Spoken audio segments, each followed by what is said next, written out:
Highlands Police Boss call for return of firearms. Close to 170 million KINA signed off for road projects. And students graduate despite challenges from COVID. This is National EMTV News with Helen Seah. Good evening and thanks for joining us for Thursday's news. The Eastern End Commander for Police ACP Joseph Tondop is calling for the public in the Upper Highlands region to return arms belonging to the three disciplined forces. He made this call after a joint recovery operation by police and the PNG Defence Force in Mount Hagen recently. It is the start of the Christmas New Year operation leading to the 2022 national general elections. ACP Tondop said Highlands region is known for political candidates and their supporters using arms to intimidate election processes. The joint operations will be an awareness program to voters for a free and fair election, as well as to recover stolen arms. Know of anyone who is in possession of a weapon, I'd like to tell you that he or she is not entitled to keep that weapon in that community. Those kind of weapons are for police and army and state use only. But right now we have presence of very high-powered weapons in our community, and these are actually posing serious threat to law and order, and especially going forward into the elections. The Christmas and New Year police operations for Western Highlands Province started yesterday. Acting ACP Joseph Tondop said the PNG-DF Highlands contingent that are based in Mount Hagen for security operations in the Upper Highlands provinces will help police during this festive season and continue to the election period next year. During this time, they will launch joint operations to recover missing or stolen state weapons and arms. Tondop said a toll-free line would be launched soon for public to report crimes and report stolen state properties. I appeal to these good citizens who are now listening for them to start getting ready to give us information, because, like I said, sooner or later I will be setting up a toll-free number. The numbers will be available to the general public and they will give us information. So usually based on the information that you give, we'll go out and do raids and we'll pick up those weapons before we go into election. The joint recovery operations recently has seen Mount Hagen-based Highlands Mobile Group and the PNG Defence Force recovering a high-powered rifle that went missing in Western Highlands Province 2 months ago. Force contingent now helping police in the region. We are happy to come out and recover those weapons.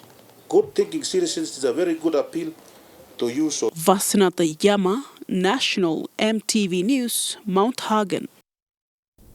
The State Department of Works and local contractors today signed documents paving way for 3 road development projects worth close to 170 million KINA.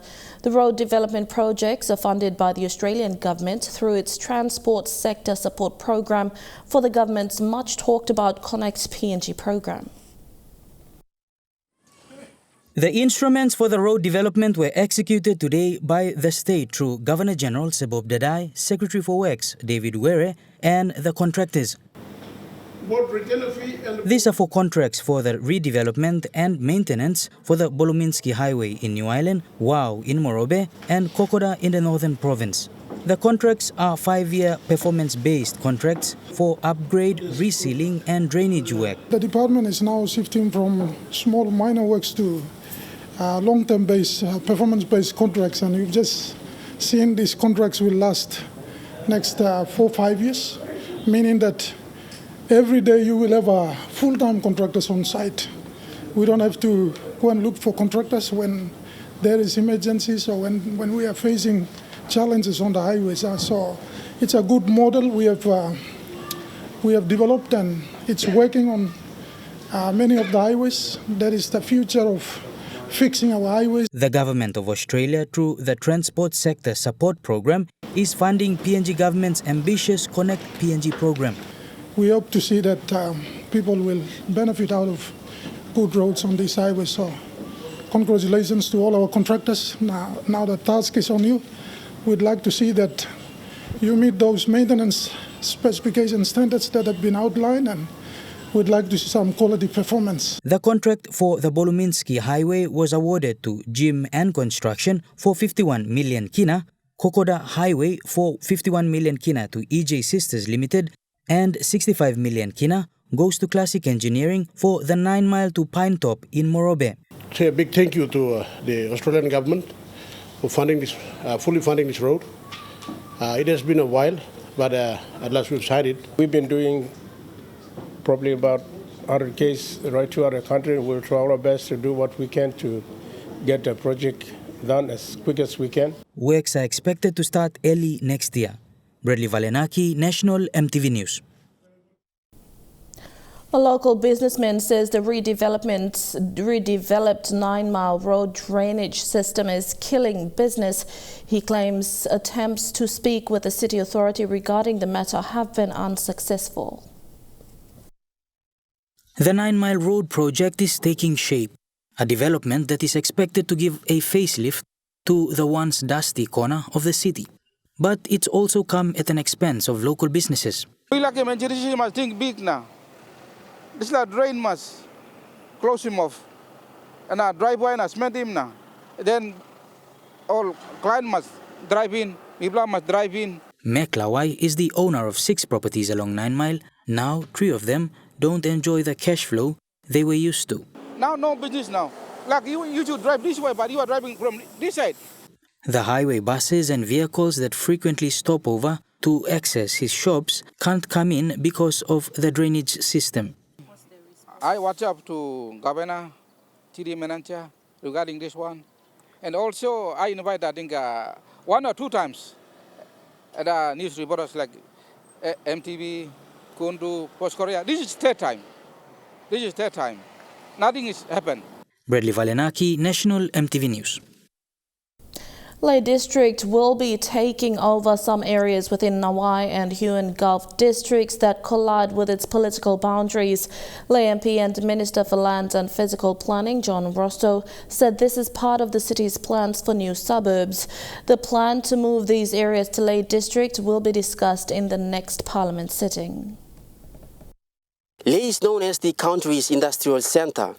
Over the years, more people have moved into the city in search of employment opportunities. The movement has caused Leh's surrounding areas to be populated with limited basic services. Minister Rosso, with his team to take back Leh City, says Leh District will take over the areas connected with Leh and look into improving the basic services. People are people, they deserve development, and I do not get confined or constrained by electoral boundaries. Whatever we can do to assist, we just continue it. The district of Leh has more than 500,000 people living within it. Rosso said business houses and settlers need a conducive environment to live in. The inclusion of these areas is a priority for Leh districts to support its plan for development. This can reduce social issues. And you don't give money to people, but you make the environment conducive for them to operate in. Fix your law and order, improve infrastructure, provide the services they need. Minister Rosso said areas like Bumayong, Igam, West Taraka and some Miles area under Huon Gulf and Nawai districts will be taken over by Leh. The recommendation of the parting of areas will be discussed by the national government for approval. Michael Tamtipais, National EMTV News, Leh. You're watching National EMTV News. We'll have more stories after these short messages. Stay with us.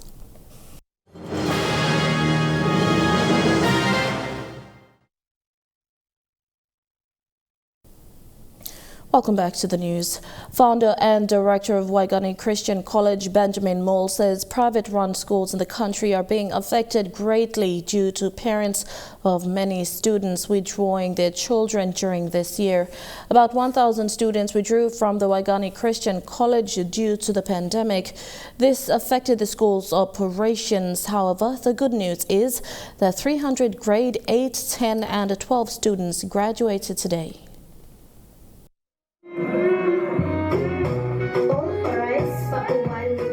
It's December once more, that time of the year when schools around the country normally hold graduation ceremonies. Despite COVID-19 restrictions still very much in place to control crowds gathering, schools have been allowed to hold graduation ceremonies. The Waigani Christian College in NCD today held its graduation for its grade 8, 10 and 12 students after holding the graduation for lower primary and preschool yesterday. We normally have less than 2,000 students from kindergarten up to grade 12. But from grade 9 up to grade 12, these students are second chance students. Students who drop out from grade 8 and grade 10, we bring them here and we give them second chance to do grade 9 up to 12 or grade 11 up to 12. And then they sit down for national exam and then selected to go to government institutions. Established in 1993 through humble beginnings, the Waigani Christian College started as a preschool with founder and director Benjamin Moore having a vision that has gradually come to pass, but with more for the future. I didn't plan to set up a school, but my lectures, they told us to go out and do some practical work to get some marks towards our degree courses. And then, I didn't have any experiences. So I've been a Sunday school teacher before, so I came and asked my pastor, they gave me practical work, so can you give me a place so that I can set up a preschool so that the lecturers will come and supervise my school and they will give me marks. And then the pastor down at the church, Waigani Evangelo Brotherhood Church, he allowed me. And then I started with 13 students. Mr. Moore, a former member of parliament, says the COVID-19 pandemic has impacted private schools in the country like Waigani Christian College, where about 1,000 students have withdrawn during the course of this year. This year it was very difficult because of coronavirus. Many students, they withdrew. And we used to have more than less than 2,000, but then because of coronavirus, more than 1,000 students, they withdrew. And we had only 1,200 or something. And then, this school is not funded by the government. The teachers are paid from the school fees collected from the parents. However, amidst COVID-19-induced challenges, there were reasons to be happy today as the upper primary and secondary category students graduated. It was announced as per results for the grade 10 batch for this year. They have achieved the best performance ever in the school's history for grade 10 and in light of overall school performances nationwide. And to add the icing to the cake, school founder Mr. Moore was also recognized recently, completing and graduating with a Master's in Educational Leadership from Divine Word University, boosting the school's administration going into the future. Mr. Moore's achievement was recognized by staff and students of the school today during the graduation ceremony. In other fields, it's okay, but when you deal with human beings, like a pilot is carrying passengers, he must have a license to fly the aeroplane to carry passengers. And a medical doctor, he must have a license to give medicine and do operation on a human being's life. And education is also, we are dealing with lives, and we must have a license, and we must have experience to lead the organization. Dennis Orere, National EMTV News. Truka Industries recently donated a Village Sustainability Kit, or VSK, to a farmer in Tubuseria under its smallholder rice development program. Dixon Oroni has been farming for 20 years before Truka came on board to support him with a startup kit to expand his rice farm. Dixon Oroni from the Notubua clan of Tubuseria in the Central Province was humbled by the support that Truka had given to assist with his farming, which he planned to cultivate more land and recruit members of his community. He said he was thankful for Truka Industries to supply him with a kit that he will be able to share with the community. Unemployed youths are on his list to provide employment. Oroni's technical knowledge and his understanding of modern technology used in the rice farming industry was one of the reasons why Truka decided to support him. Trukai's Rice Development Manager Aina Davis urged the villagers to work in partnership with Trukai and the government to set up local rice farms that will contribute to establish local rice production in the country. Rice is a staple food for Papua New Guineans, but it is not a staple crop. That is why Trukai has been doing a lot of work to promote local rice production. The VSK is supplied to genuine irrigation farmers and includes a solar rice mill, a power tiller, manual seeders, a knapsack, sickless and rice seedlings. Fidelis Sukina, National MTV News. And now looking at the NAS Fund market report, the KINA closed unchanged at $0.2850 in the interbank markets.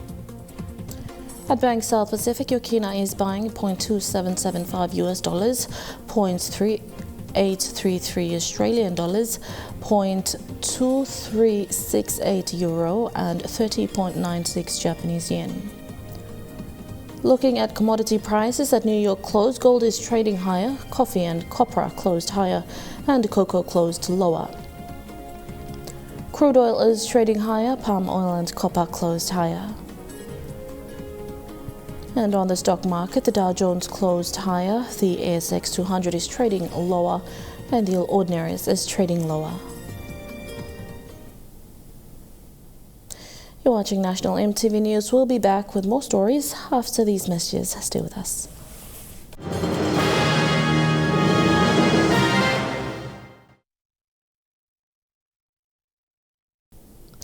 Welcome back to the news. There's a lot of responsibility in policing and even greater when you're in command of disciplined men. For Lay's Mobile Squad 13 Acting Commander, Sergeant Tennyson Joseph, his efforts as the man in charge were recognized by the community in Kiunga Town in Western Province recently. He was given a traditional headdress as a symbol of chieftainship. It is not often that communities come out to praise police officers for their work.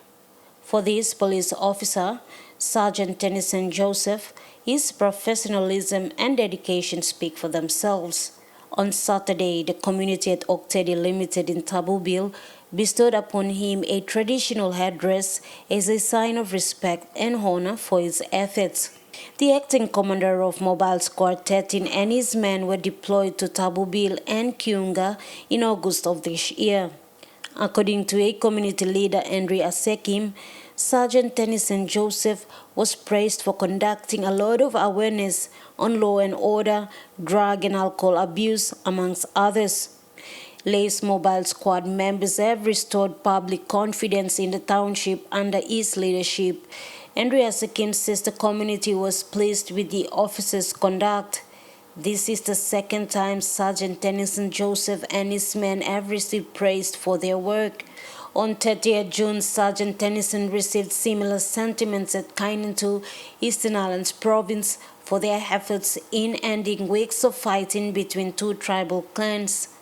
Martha Lewis, National MTV News. You're watching National MTV News. Some sporting updates and Truka Sports coming up next.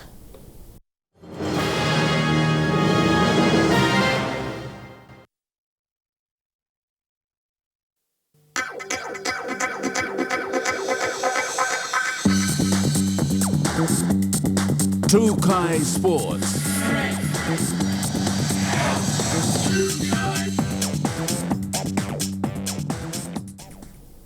Welcome to Truka Sports. It's week 4 of the SPPNG Hunters pre-season camp. Coach Matthew Church says that the team has stepped up the intensity of their training, with the new recruits leading the pace of training. It's week 4 of the SPPNG Hunters pre-season training, and the players are stepping up with the intensity. Coach Matthew Church is impressed with the progress so far, and he and his coaching staff have been pushing the team during the intense pre-season. I think we've taken a giant leap forward with our football program. It's one that we've lifted the intensity by about 25 to 30%, and the boys are really responding and competing hard. It was pouring in today's training session with the players drenched, but their communication and bonding together as a team has been praised by the coach. And we're just getting better. They've added value. Some of the returning players who don't have the experience of someone like Watovo, they're doing a lot of coaching on the field and talking to their teammates, so it's something that we encourage strongly. Assistant coaches Paul Aiton and Stanley Tappend for most of the players are the bridge in communication with coach Matthew Church. Most times when Church was pointing out instructions, the assistant coaches were giving emphasis to the players. Church as assistant coach is happy with the communication between him and his assistants and the players. This year I've got Paul Aiton and Stanley Tappend, so the ability to have them, and I have them do a lot of the coaching as well, and I just step in when I feel like I need it. I coach the coaches, but also then give individual feedback to players. So it's good to see when, before I can get to a player, an individual's already grabbed them and said, hey, this is what we're looking for at the Hunters. So yeah, really happy with that. Fidelis Sukina, Truka Sports. All 12 clubs participating in the Southern Super League competition will be wearing new jerseys as they take to the field for the remaining rounds of the regular season leading up to the final playoffs. With the 150,000 KINA sponsorship package from the National Gaming Control Board, the Southern Super League management has purchased brand new jerseys for all 12 clubs involved in the competition's inaugural season. This is a gesture of appreciation from the SSL board to the clubs, who stood by the competition through its challenges and temporary suspension due to the effects of the COVID-19 pandemic in the country. Southern Super League board, we've decided that every year we should give jerseys back to our participating teams. That's part and parcel of support to them and encourage their participation in the competition. This year, NGCB have come on with 150,000. Part of that sponsorship has been invested into presenting jerseys to our teams, and the balance obviously back to cash prizes. I'd just like to thank our sponsors, Gaming Board, for the continuous support to the Southern Super League. It's the first day of the second tier competition, and I think the competition has proven itself to produce good players. We hope most of our players can get identified by our Southern-based Judicial Cup teams, and most of them can get endorsed into those teams here. Overcoming challenges, the SSL competition is on track to complete its regular season and will head into the finals early in the new year. We've got two more weeks of competition. That's this week and next week, around 10 and 11. Unfortunately, that goes straight into the festive period, so we'll come straight back after that, first week of January, with the top 6 playoffs. Huxley Lovai, Truka Sports. And that ends Truka Sports. There were the details coming up next. Sports.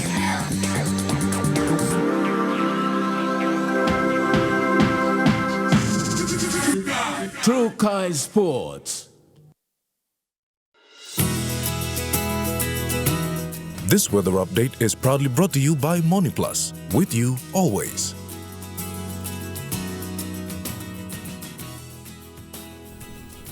I'll look at the weather forecast for tonight and tomorrow in the southern region. Partly cloudy with brief afternoon showers and possible thunderstorms in Port Moresby and Daru, and cloudy periods with some showers in Kerema, Alotau and Popondita. In the Mamasa region, partly cloudy with evening shower or two in Lae, Midang, Wewak and Vanimo. In the New Guinea Islands region, cloudy with showers and possible thunderstorms in Lorengau and Kimbe, and cloudy periods with some showers in Kavieng, Kokoporabao and Buka.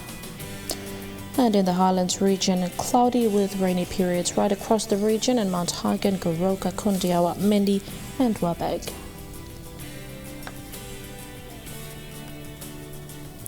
Forecast for small crafts for the next 24 hours. Waters of southern PNG Indonesian border through Daru, Yule Island, Hood Point to Samar Island, and with waters of Wewak to Vanimo and northern PNG Indonesian border, seas of 0.5 to 1.5 meters. Waters of Samar Islands to Cape Vogel and eastern and Dampier Straits, western Milne Bay Islands, seas of 1 to 1.5 meter. Waters of Cape Vogel through Huon Gulf and to Vitia Strait, seas of 0.5 to 1 meter. Waters of Vitia Strait to Wewak and with waters of West New Britain, seas of 0.5 to 1.3 meters. Waters of Manus and its western group of islands, seas of 2 to 3 meters. And waters of New Ireland, East New Britain to Bougainville, seas of 2 to 3 meters.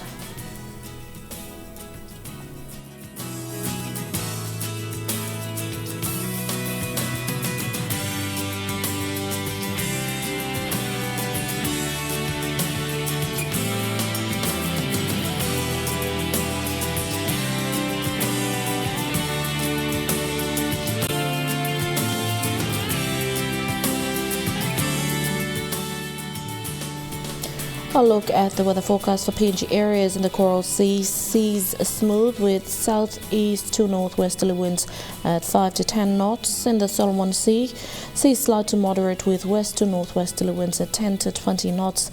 In the Bismarck Sea, seas slight to moderate, becoming rough over western and eastern sectors with winds of west to northwesterly winds at 10 to 20 knots. And in the Pacific Ocean, seas moderate to rather rough with west to northwesterly winds at 20 to 30 knots.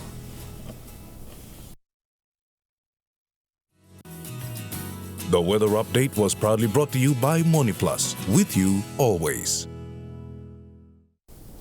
And that's been the news, sport and weather for Thursday, 9th of December 2021. Until next time, pleasant viewing, be safe and good night.